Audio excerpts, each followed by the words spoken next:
हरिओम।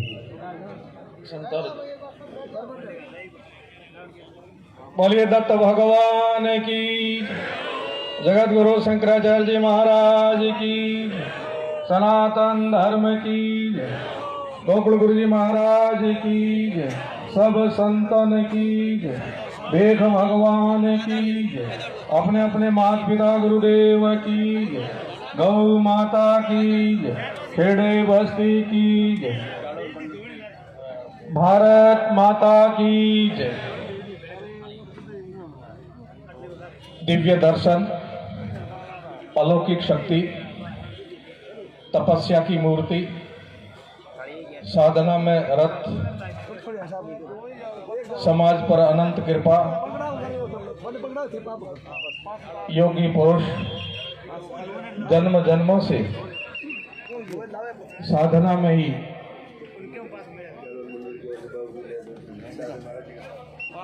जालोर मंडल, पूज्य जालोर मंडल के सभी संत वृंद महाराज जी का चादर बहुमान कर रहे हैं। एक बार अभिनंदन, जोरदार तालियां बजा करके बोलिए गोकुल गुरु जी महाराज की, सदगुरुदेव की।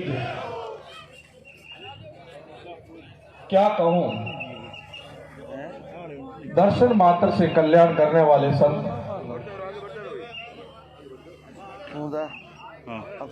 आदि घड़ी आदि में भी पुनियाद जिसका प्रमाण है, ऐसे परम पूज्य श्रद्धेय गोकुल गुरु जी महाराज इस धरा पर हम सबका कल्याण करते थे सशरीर। अब शिवलोक में विराज करके भी हमारा कल्याण करेंगे, ऐसी उनसे विनम्र प्रार्थना और उनसे सच्ची श्रद्धांजलि देते हुए प्रार्थना करते हैं कि गुरुदेव, आप जब विराजे थे तब जो आपकी कृपा दृष्टि, आपकी दया दृष्टि से सबका कल्याण होता था, ऐसे ही आपकी इस तपोभूमि के दर्शन करके, उनको नमन करके अब भी आपका कल्याण, आपके द्वारा कल्याण होगा। क्योंकि संत रहियों को पूजिए, संत गयों की ठोड़। जब तक संत विराजते हैं तब तक संत पूजनिक और संत शिवलोक गमन करते हैं, तो उसके बाद वो जगह, वो तपोभूमि कल्याण करती है। ऐसी ये तपोभूमि कल्याणकारी भूमि, और इस भूमि पर इतनी दिव्य संत महात्मा पधारे, ये अपने लिए, इस क्षेत्र के लिए बाप जी की तपस्या का ही फल है कि आज इतने दिव्य संतों का दर्शन हो रहा। सभी वेद भगवान को सादर प्रणाम करता हूँ, वंदन करता हूँ, अभिनंदन करता हूँ। सादर ओम नमो नारायण, यथा योग्य प्रणाम। हमारे बीच में अभी अभी जोधपुर से हमारे महामंडलेश्वर पधारे हैं, उनका भी अभिनंदन। बोलिए भारत माता की, जगदम्बे माता की। गोकुल गुरु जी महाराज की आत्मा एक साक्षात परमात्मा का दर्शन, ऐसे पूज्य संत के जितने कृपा पात्र हैं, उन्होंने वो काम किया, साधना भी की और समाज का भी कल्याण किया। पूज्य बाप जी की ये एक अमिट छाप सदियों सदियों तक। हमारे बीच में पूर्व विधायक महोदय बाबू सिंह जी पधारे हैं, उनका भी अभिनंदन। सदियों सदियों तक इतिहास के पन्नों में रहेगी। आज धन्य है हम सब लोग, कैसे दिव्य आत्मा के पवित्र धाम पर इतने सारे संतों के भी दर्शन हुए और समाज के भी प्रबुद्ध लोगों ने इसमें बहुत बड़ा अच्छा सहयोग किया। इस आयोजन में आप सब जितने बैठे हो, दूर दराज पूरा ये परिसर भरा पड़ा है। पंडाल के अंदर, बाहर, मंदिर परिसर जहाँ देखो वो ये भक्तों का सैलाब बाप जी की भक्ति के कारण है, बाप जी की तपस्या के कारण है। ऐसे भक्तों ने भी इस स्थान के लिए हमारे बीच में खरटिया महन जी पधारे हैं। एक बार जय घोष करेंगे, बोलो सत्य सनातन धर्म की। इन भक्तों के सहयोग से आज इतना बड़ा आयोजन भी हो रहा है। आपका ये सहयोग अतुल्य है और ये सहयोग सफल भी है, क्योंकि ऐसे पवित्र काम में आपने तन मन और धन से सेवा दी है। तीनों आपके पवित्र है, निश्चय ही पवित्र है। ये उनको एक सच्ची श्रद्धांजलि उनके चरणों में समर्पित है। आपकी सेवा और उनकी अनंत कृपा गोकुल गुरु जी महाराज की आप पर बनी रहेगी। माँ भगवती का ये पीठ धाम, जब माँ भगवती विराजी है और उनके चरणों में गोकुल गुरु जी महाराज ने वो साधना की, निश्चय ही सफल है और आपका आना भी यहाँ सफल। ऐसी अभिलाषा हम सबकी है। सजना, जिस परंपरा, जिस संस्कृति, सभ्यता का निर्वहन ऋषियों से लेकर के आज दिन तक होता रहा, उस परंपरा का एक दृश्य आपको दिख रहा है। वही ऋषि परंपरा, मुनि परंपरा, साधक परंपरा, सिद्ध परंपरा के यहाँ कई दिव्य चेहरे, कई संत विराजे हैं। ये परंपरा अक्षुण्ण चलती रही है और इस परंपरा को छोटे से शब्दों में कहा है तो गुरु शिष्य परंपरा है। और गुरु शिष्य परंपरा ही जीवन का सब कुछ है, क्योंकि असतो मां सदगमय, तमसोर मां ज्योतिर्गमय, मृत्युर्मा अमृतम गमय। ये तीन जो शब्द हैं, असत्य से सत्य की तरफ जाना, अंधकार से प्रकाश की तरफ ले जाने वाला और मृत्यु से अमरता की तरफ ले जाने वाला कोई है तो गुरु ही है। ये गुरु परंपरा वो परंपरा है जो मनुष्य को मनुष्य बनाती है। हेलो, आप देखिए बाबूजी, हेलो भैया, कैमरा वाले, फोटो वाले, देखिए सभी पीछे बाबूजी के दर्शन करना चाहते हैं। आप बैठ जाइए नीचे। हेलो, मोबाइल वीडियो बैठ जाइए, सीट डाउन, आप बैठो। आप ये मोबाइल देखिए, मैं मेरी बात समझ में नहीं आ रही आपको। संतों का कार्यक्रम है, थोड़ी मर्यादा बन के। एक छोटा सा मैं आपको वैदिक शब्द सुनाऊंगा। उसमें कहा है मनुर्भव, मनुष्य को उपदेश दिया तू मनुष्य बन। मनुष्य वापिस प्रश्न करता है कि मैं मनुष्य के घर पैदा हो गया हूं, अब आप मुझे मनुष्य बनने का कह रहे, इसका क्या अर्थ है? तब शास्त्र कहते हैं कि आप शरीर से मनुष्य बने हो पर मनुष्य नहीं हो। तो मनुष्य कैसे बना जाया? कि तपो, द्विज बनो, दोबारा जन्म लो। दोबारा जन्म कैसे लूंगा? इसी शरीर से मरना पड़ेगा क्या? मरना नहीं है, मरना नहीं है तो गुरु के गर्भ में जाना है। कि गुरु के गर्भ में मैं कैसे जाऊंगा? तो वो उदाहरण देते हैं कि आपने अंडा देखा है? कि हाँ, अंडा देखा है। वो अंडा एक बार आता है अंडे के रूप में, और जिस योनि का अंडा हो, पक्षी का है, छिपकली का है, सांप का है, मोर का है, वो उसको पहले पकाते हैं। जब अंडा पकता है तब असली स्वरूप उसका उस समय निकलता है कि मैं कौन सी योनि का हूं, क्या मेरा खान पान है, कौन मेरा समाज है। जिस प्रकार अंडा दोबारा जन्म लेता है उसको द्विज कहा है, ठीक ऐसे मनुष्य को दोबारा जन्म लेना पड़ता है और उसको द्विज, मनुष्य को भी द्विज कहा है और अंडे को भी द्विज कहा है, यानी 2 बार जन्म लेना। यही हमारा एक परंपरागत गुरु शिष्य का है। अंधकार से प्रकाश, असत्य से सत्य और मृत्यु से अमरता की तरफ कोई ले जाने वाला है तो वो गुरु है। गुरु बिन घोर अंधेरा है।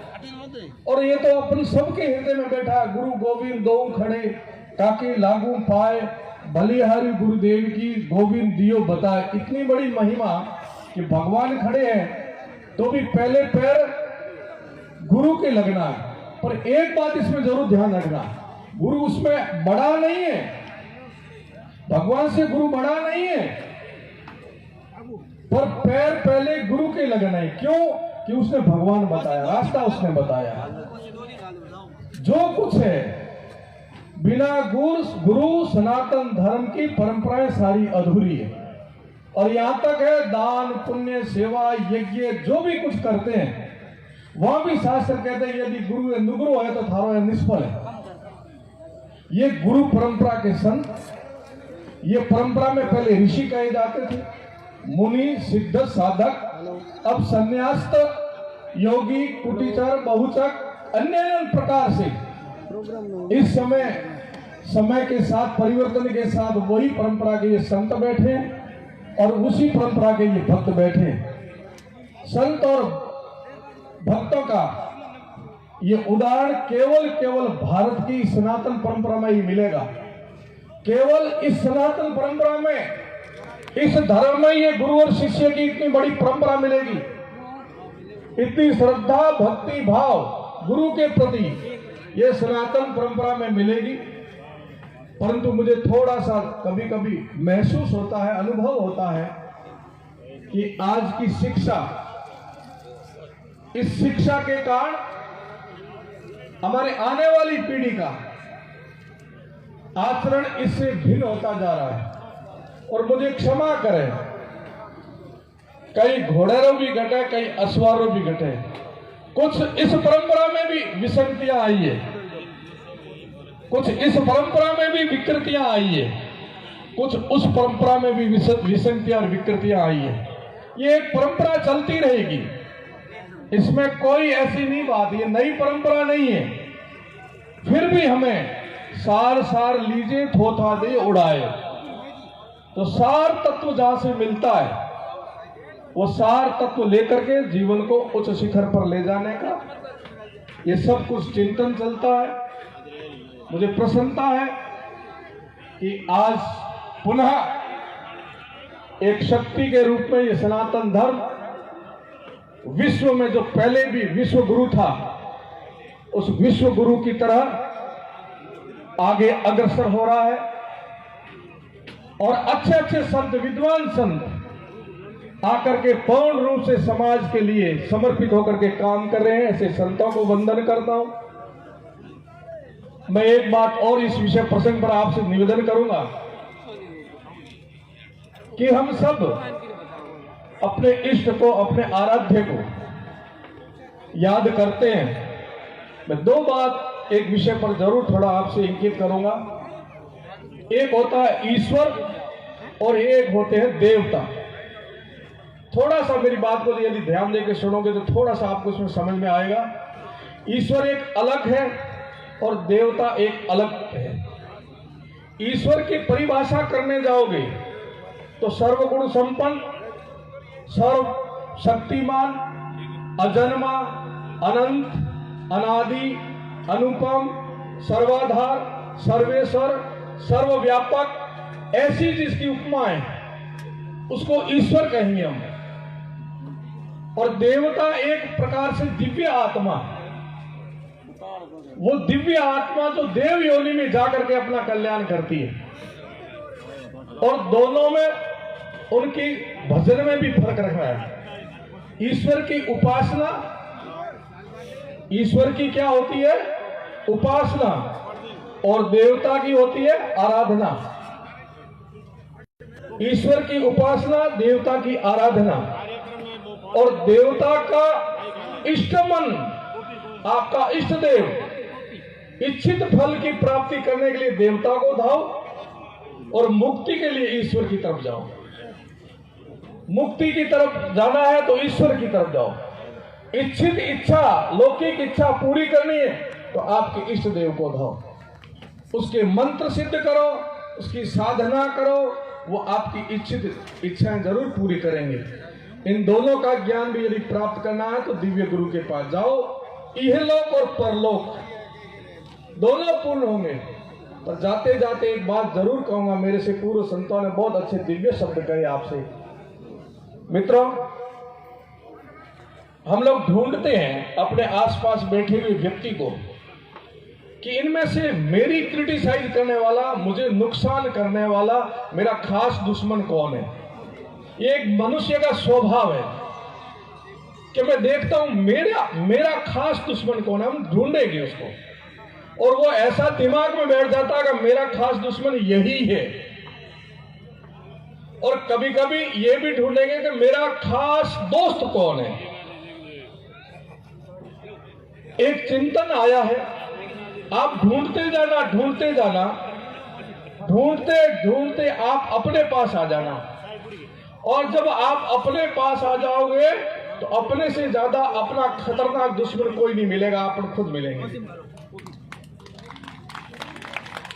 और ढूंढते जाना, अपने से खास कोई दोस्त अपना होगा तो अपन खुद होंगे, क्योंकि अपन ही अपने खास दुश्मन हैं और अपन ही अपने खास दोस्त हैं। यदि हम अपने पास आना शुरू हो गया तो हम अपन कुछ देख पाएंगे खुद को, हम दूसरों को देखने के लिए दौड़ेंगे।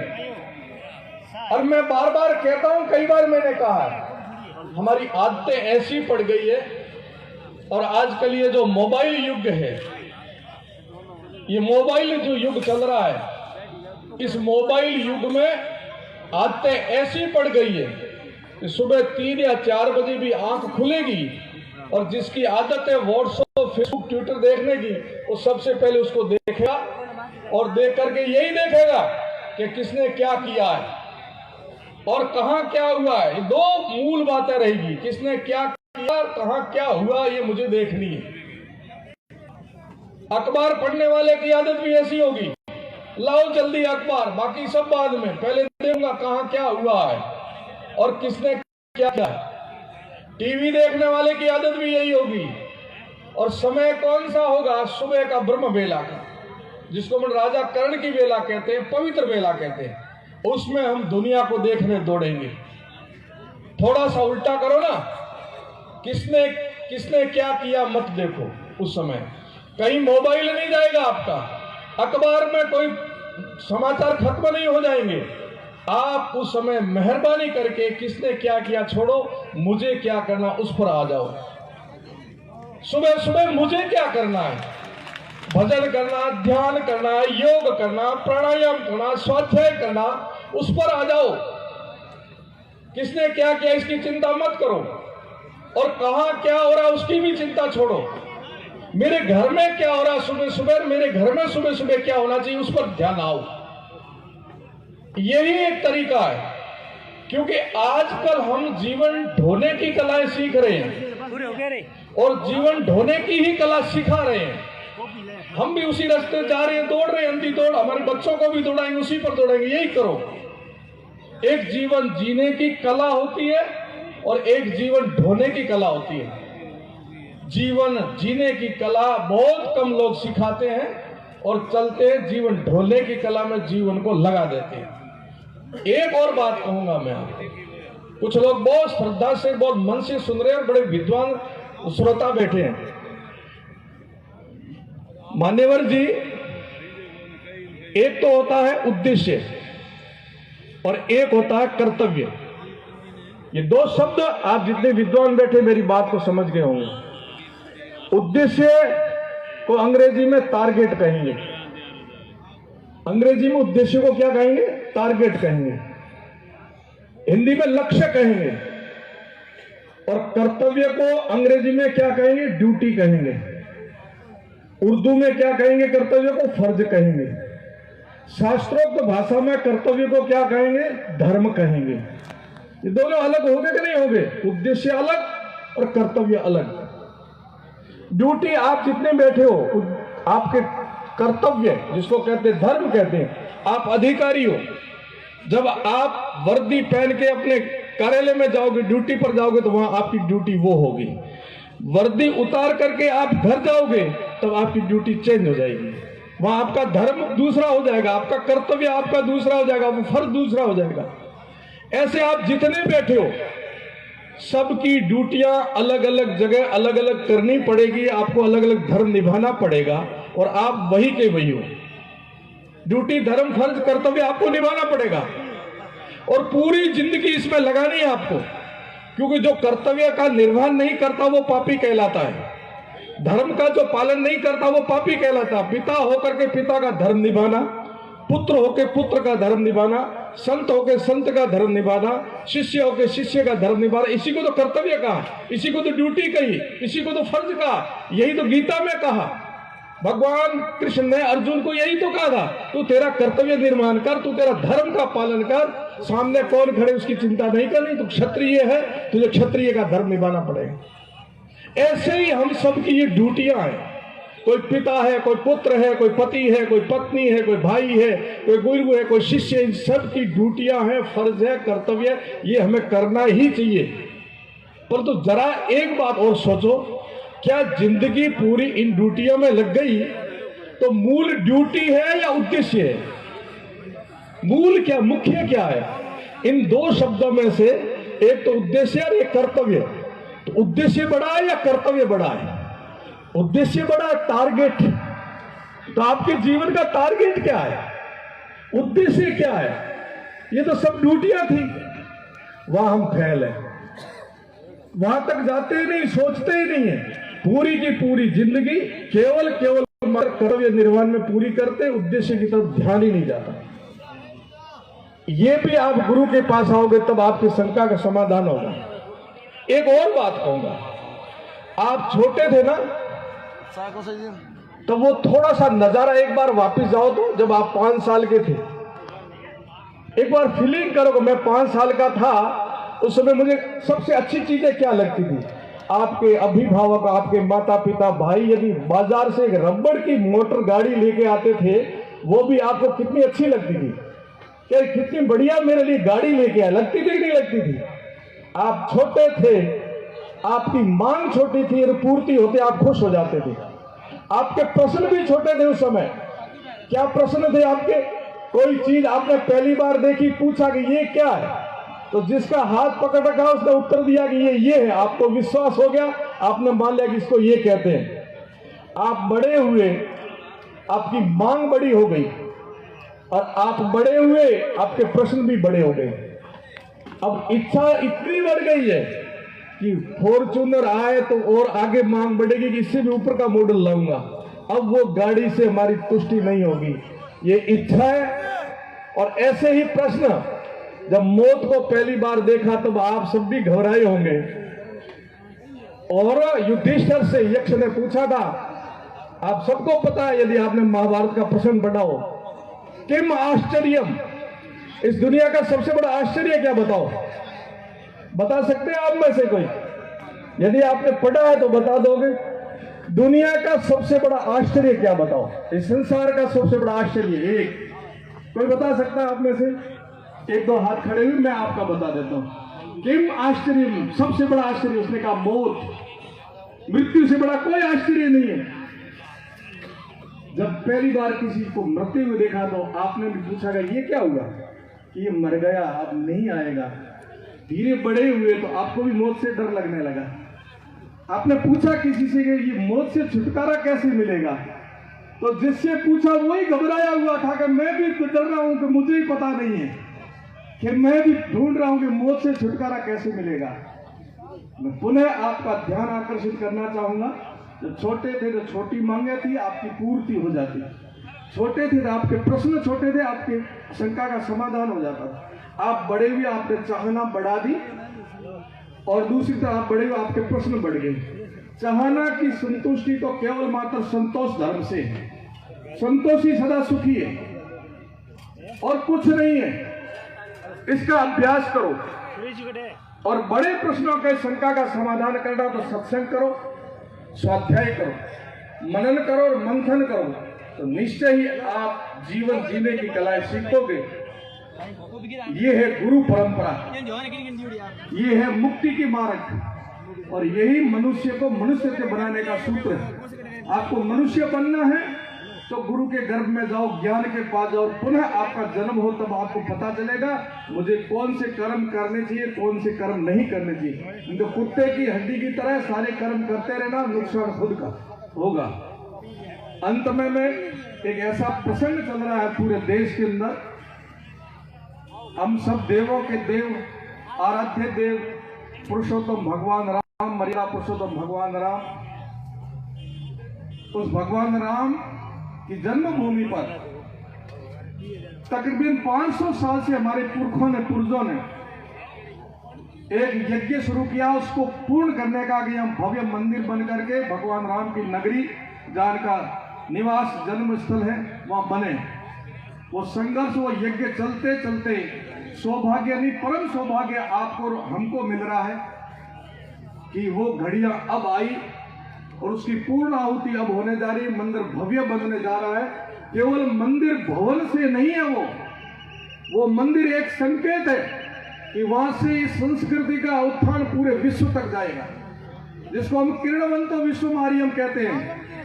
वो किरणवंतो विश्व मारियम बनाने का उद्गम स्थल अयोध्या बनेगा और वहां से गौरी संस्कृति धर्म निकल करके विश्व को, मानव को बनाएगा और मनुष्य को जीने की कला सिखाएगा, लड़ने की कला नहीं सिखाएगा। ऐसा भगवान राम के वहां से निकला हुआ ये उद्घोष पूरे मनुष्य को मनुष्य बनाने का मात्र निमित्त बनने का सौभाग्य इस बार पूर्ण आहुति। और हम सब लोग ये करवाते हैं।